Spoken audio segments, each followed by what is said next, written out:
Good day. Welcome. Ever wonder if you're properly cleaning out your central vacuum system? There are a few extra steps than the usual toss the garbage out. Let me guide you through the steps I take.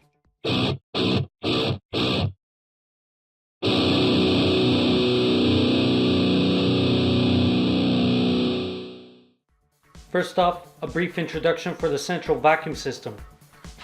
Up here is the motor. This is where the garbage goes. That right there is the airflow. There's an extra airflow to clip on if required. To go about cleaning, what I do first, there are two clips on the side. I unclip them.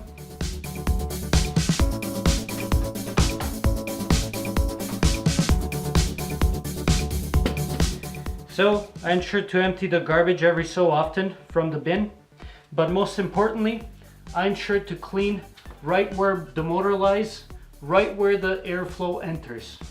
So all of this area, this is all garbage. So I make sure to clean that off as well.